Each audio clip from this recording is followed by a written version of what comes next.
I had a purpose before everybody had an opinion.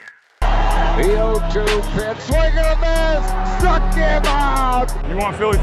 Chase Utley, you are the man. You come out backyard and you try to start something, you always get your butt kicked. The prayers have been answered. How about those Eagles, baby? And Rio Muto can run for days. Can you feel what's about to happen on this field, man? A perfect game. Roy Halladay has thrown the second perfect game in Philadelphia Phillies history. Welcome back, everybody, to another video and the first episode of Philly Talk.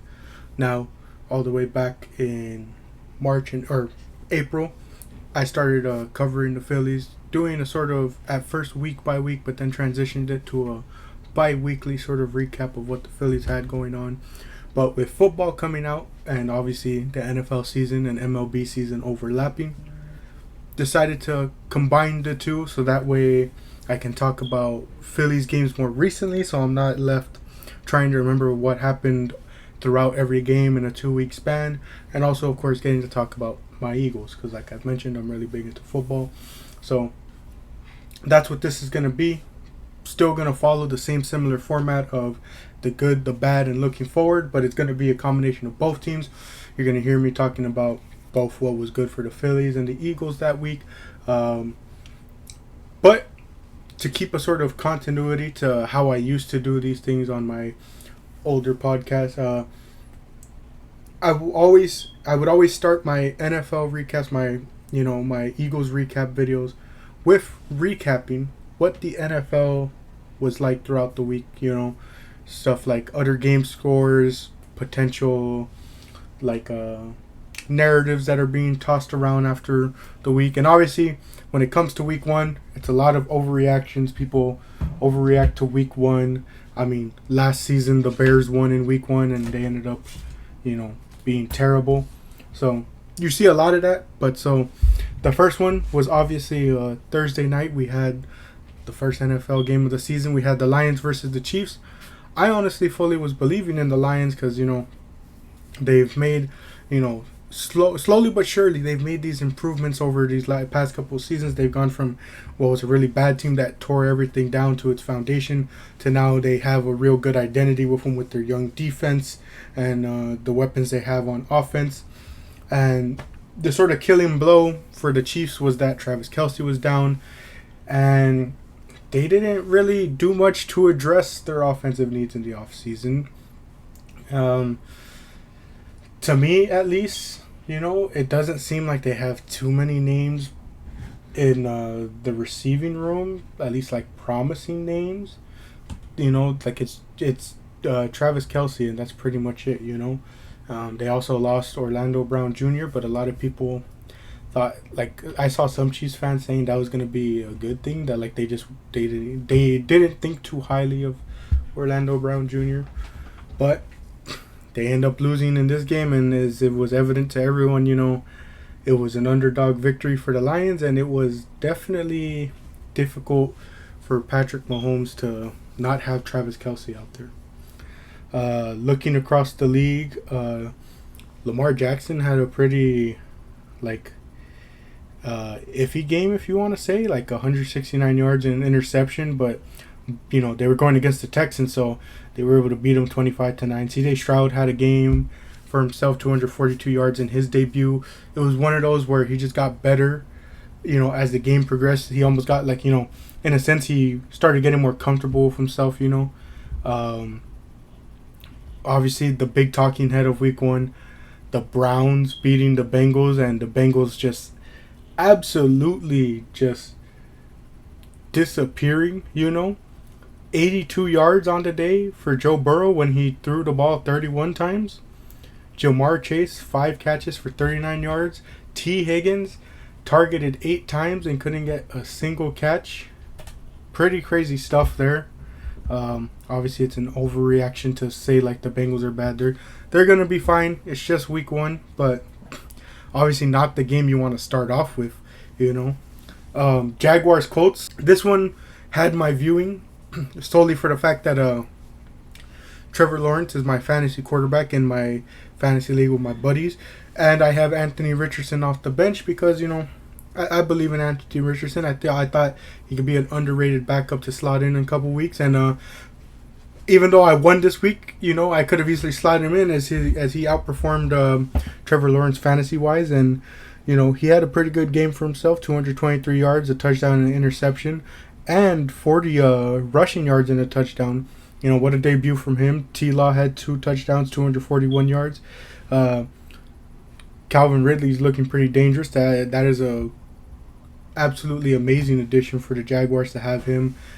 Took that risk and paid out for them. I mean, you really can't call it a risk in the sense that the fact that everyone knew he was good. It was just he got suspended for the gambling thing.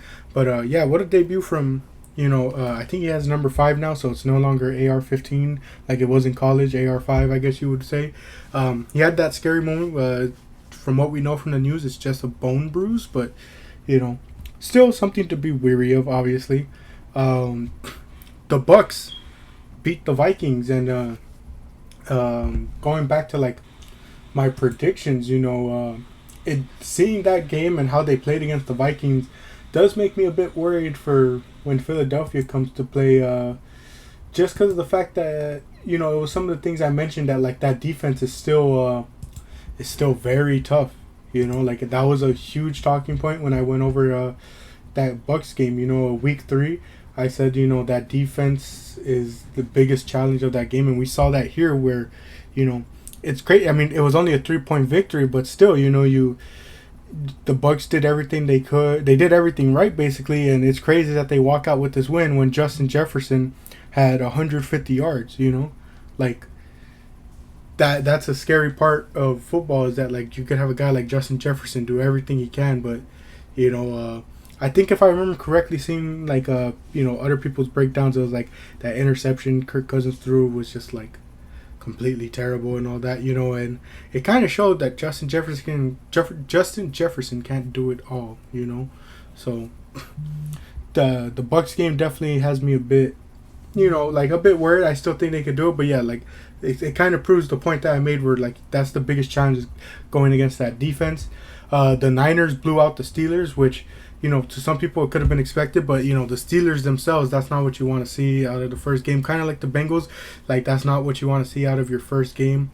But Niners completely went off. Brock Purdy 220 yards and 2 touchdowns. McCaffrey, have him on my fantasy team, went off for 152 yards and a touchdown.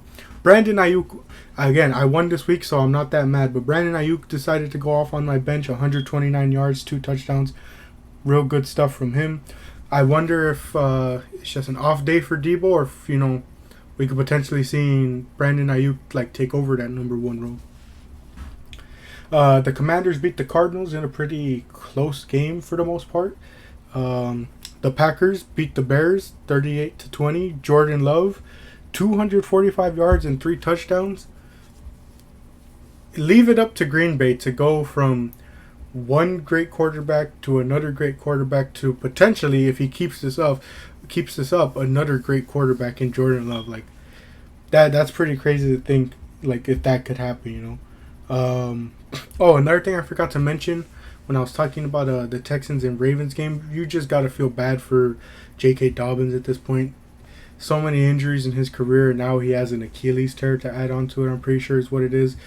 Just super depressing. I feel bad for that man, sending all my well wishes to him with speedy recovery. And the sad part is, like, a lot of people are saying, I kind of feel the same way. It's like, potentially weigh your options as to where you go with your career forward, because I just feel bad for the guy with the amount of injuries he's had, and that's not something to take lightly. The Raiders beat the Broncos in a close game. That was pretty crazy. The Dolphins and Chargers had a shootout, basically going back and forth. Justin Herbert had 220 yards and a touchdown. Tua, 466 yards, 3 touchdowns and an interception. Tyreek Hill decided to go off with 215 yards and 2 touchdowns. Absolutely insane game going back and forth. Isn't it pretty crazy how, I forget his name, but the cornerback that went from the Patriots to the Chargers got all that big money, and he has looked absolutely bad. He had a lot of terrible penalties in this game. He was pretty bad in coverage. Disaster signing for the Chargers, really. The biggest shocker, the Rams beating the Seahawks 30-13.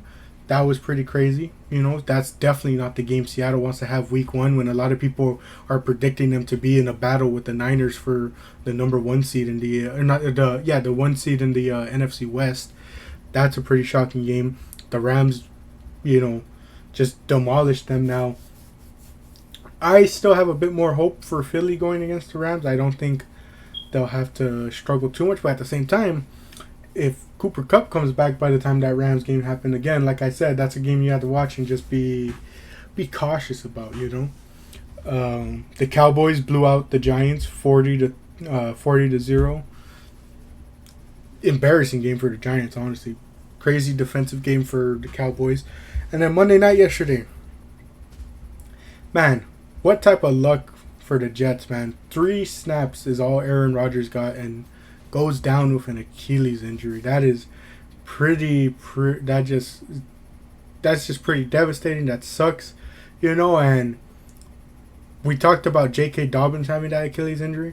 For Aaron Rodgers to have that when he's turning 40 in just like a couple months, that's potentially career ending. I truly don't know if Aaron Rodgers can make it back from that, So that really has to suck for the Jets. They still get the win though, and that's partially due to the fact that what is going on with Josh Allen? 3 interceptions, all to, was it Jordan Whitehead, I think his name is? I forget.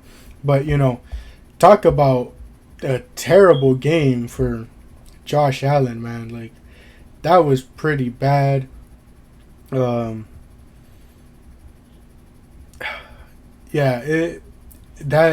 just terrible game from him, and a lot of people disagreed with the take that like a lot of people saw, but like as someone who watched him during that time, Josh Allen really is giving a lot of flashes of Carson Wentz, like I mentioned in the Eagles season predictions when I talked about the fact that I could see them winning this game against the Bills in Week 12.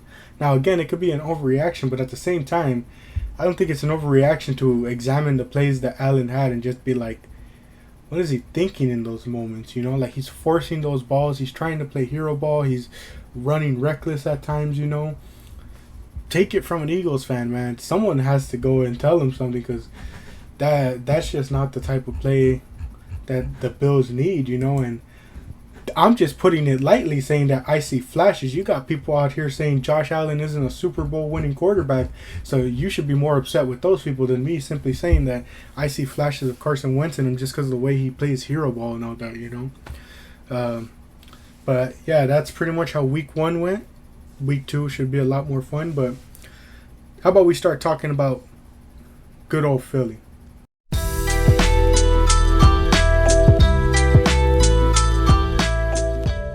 Alright, so the good. Starting off with the good, we're going to start off with the Phillies. They won their series against the Padres, real good from there. Schwarber continues to be a home run machine. Wheeler in his game he went 6 innings, 7 strikeouts, 0 earned runs. Great day from him. Great hitting day in that final game as well, and in that game combined, as I'm talking about, to get the win in that series was real good.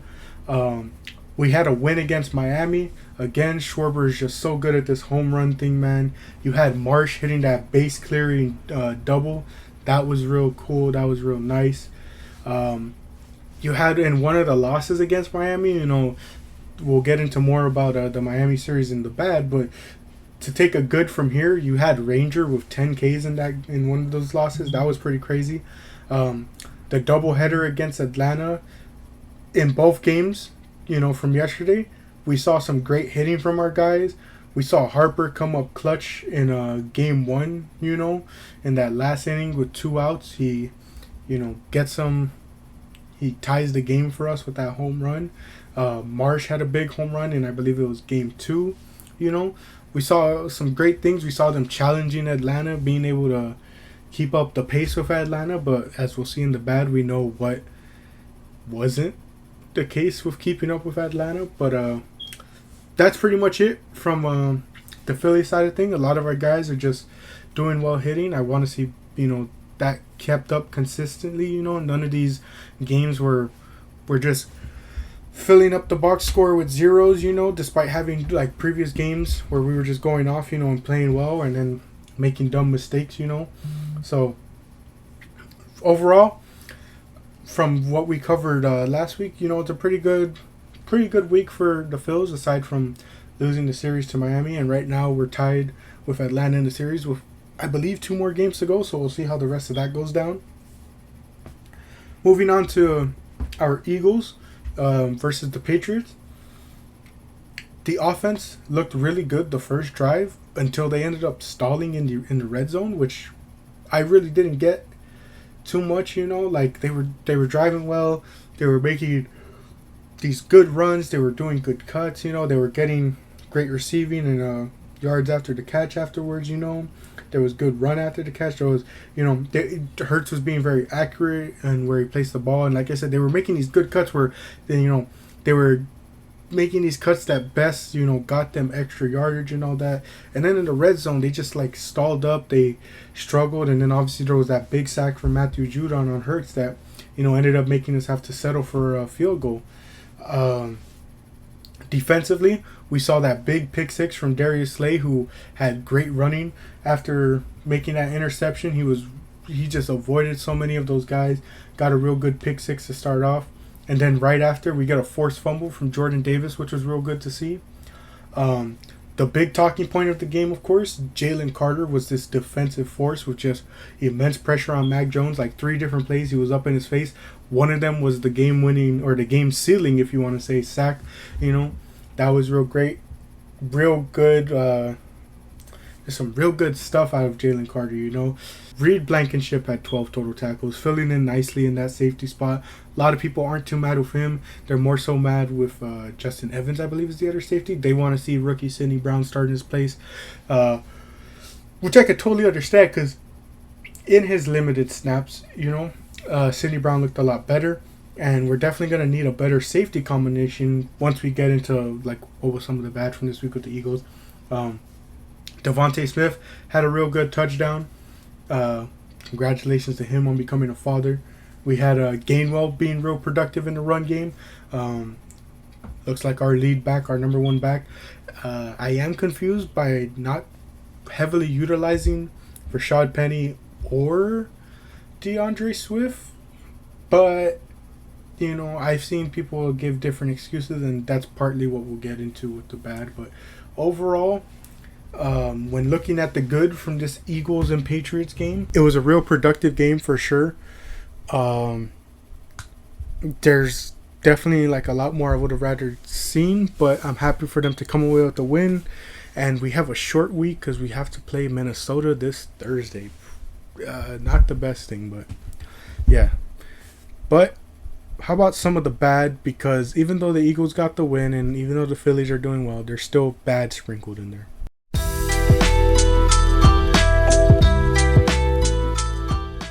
So, obviously, like I mentioned in the good, first off, to start off, there's the loss against Miami, losing the series to Miami. Honestly, the only thing I have to say about that is it's just disappointing watching that series. It was very disappointing to see them lose that, especially the way they did in some of those games. Just not what you want to see out of this team. And then even in the one win, you know, it feels like I'm picking on the guy at certain points, but like Aaron Nola just wasn't great even in that win. He just wasn't doing his best, man. It just really sucks to see. In the doubleheader against Atlanta, the first game, you know, I talked all about how they were keeping up with the Braves, but the pitching wasn't the best, and that came to bite us, you know. Like, Bryce Harper literally tied that game. We send it to extra innings just for 2 runs to score, you know. Like, we let 2 runs score. We both pitching and defensively kind of collapsed in that game. And, you know, despite their best efforts, you know, the bullpen just doesn't help them out in some cases, you know. As far as the second game, I can't really pick out too much bad except for, you know, they were allowing Atlanta to get some pretty good hits, pretty good plays. But again, you're going to struggle against Atlanta, and that's why, you know, at least we're looking to keep up with them and not let them get too far ahead, not let it be a complete blowout. As far as the Eagles versus Patriots, first game against a tough defense, and the offense clearly struggled. I wish they unlocked themselves more. It was obviously going to be a tough first game for our new OC, given the fact that, like, again, this is a tough defense. I'm pretty sure the Patriots ranked as like a top 10 defense last year, so it was obviously going to be a struggle. But at the same time, I partly feel that it was such a struggle because, again, they didn't unlock themselves a lot. Like, the run game was primarily Kenneth Gainwell, and we barely even saw the rest of the committee in DeAndre Swift, Rashad Penny, or Boston Scott even, and people were saying, oh, they played conservative because they have Thursday in mind. That's not the way you play the game, like, it happens a lot in baseball too, and it's like, why are you thinking with next game in mind already, Like, the one thing I remember from the Phillies playoff run last year was, I forget what game it was, where they were heavily utilizing the bullpen, and Rob Thompson basically said, like, we'll worry about the next game when we get to the next game. Right now, you got to focus on winning the game in front of you. And it's the same thing here. I understand we're going to have a short week, and we're going to have to play on only, like, really, like, 3 days rest against Minnesota. But guess what? They're going to have to play on three days rest as well. It's a fair matchup, and I can understand with playing with that in mind, not wanting too many injuries. But at the same time, it's like, if you're clearly struggling in the game you're trying to win, and I know people are going to be like, oh, Philadelphia had the lead the entire time, so it's not that much of a struggle. But, like, you saw the way this offense was, having 3 and outs so often. It's like, you just can't play that conservative. You got to play the game in front of you and worry about the next game afterwards, especially because, anything can happen even if you play conservatively, I have a couple bullet points, but I'll jump ahead. Anything can happen. I'm already questioning my predictions. I'm not going back and changing them. I'm keeping them as is.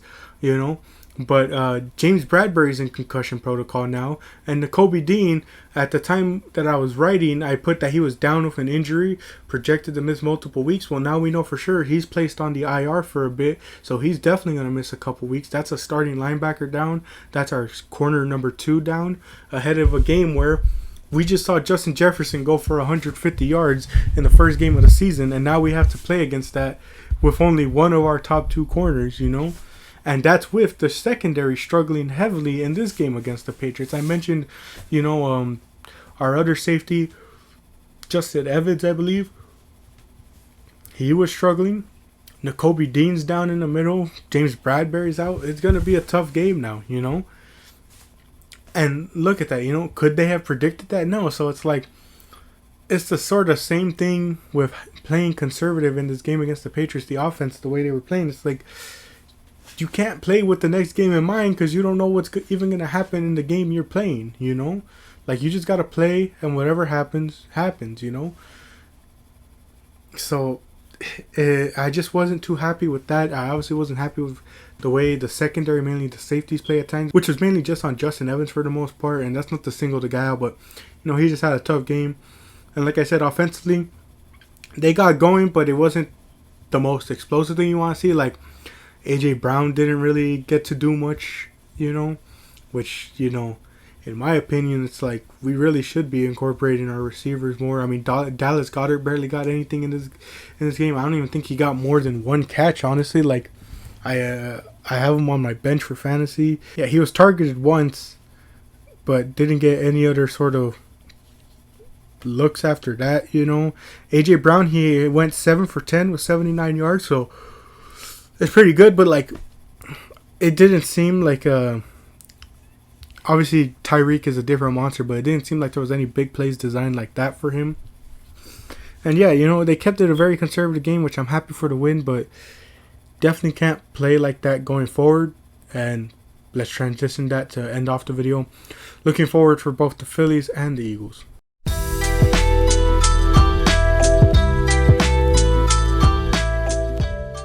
So, looking forward, obviously the big thing for the Phillies, you got to get that pitching staff together, dog. Like, we're in the midst of a playoff hold, holding that number one wild card spot.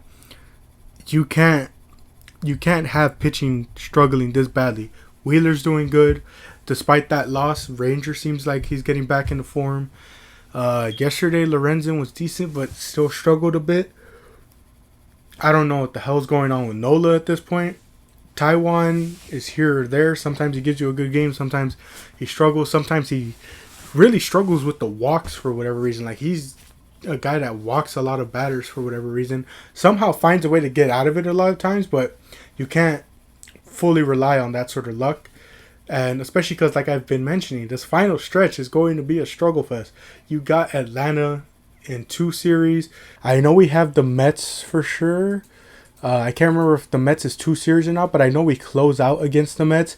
We have the Pirates for 3-game series. We faced the Mets 2 more times. We have St. Louis, which if it goes like previously, we could hopefully sweep them.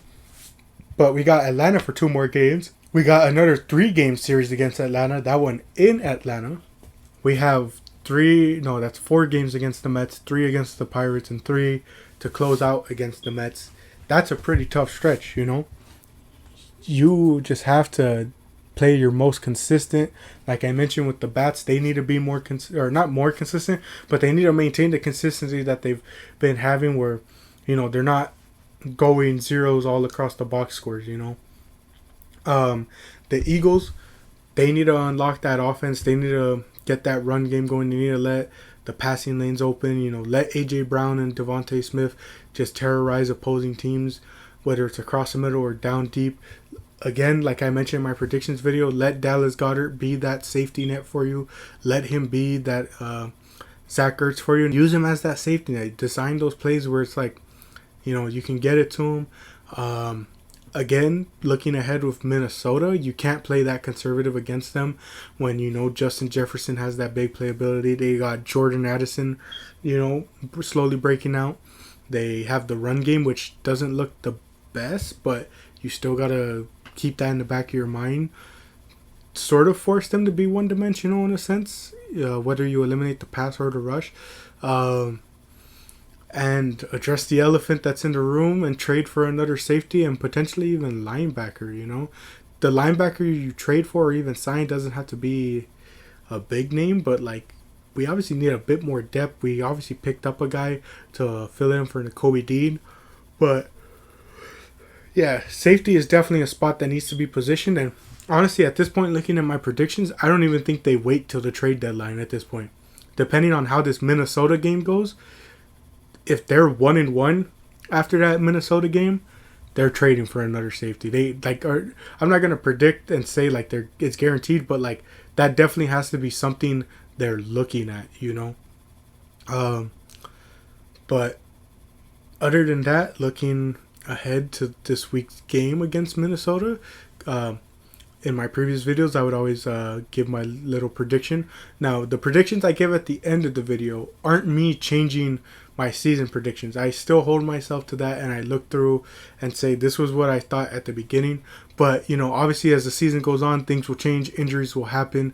So these are sort of more up-to-date predictions, but I don't hold them like as an actual record of like was I correct on how the Eagles season would go? Because last season I was changing my answer like a ton of times. Like I was like heading into the next week after seeing the way they played at times. I was like, oh no, I still feel like there was times where they were on that dominant undefeated stretch, and I was still like, oh no, I still feel they're gonna lose this next game, and then they would win. So like this is just sort of me adapting with the season as it goes, obviously. So looking ahead with Minnesota, I feel like the presence of Nakobe Dean and James Bradbury are just going to be very much missed. Now, we saw what happened last year. Slade did well guarding Justin Jefferson, but that's also because he had James Bradbury and Chauncey Gardner-Johnson, across him and behind him to help out.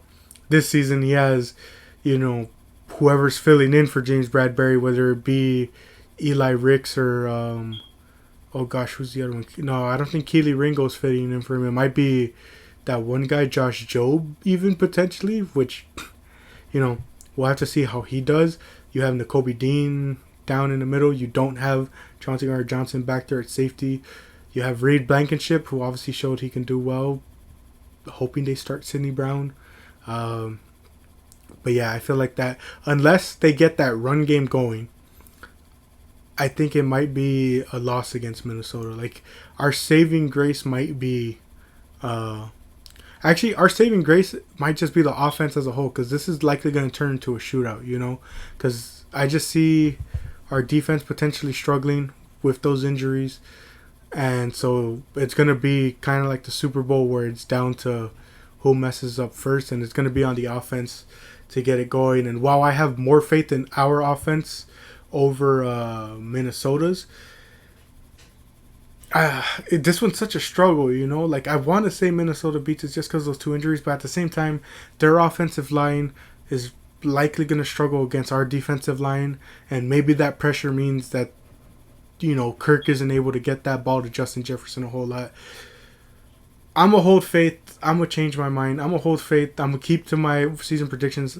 I think we still get the win just because the more I think about it, that if, that offensive line of Minnesota's is really going to struggle. They struggled against Tampa.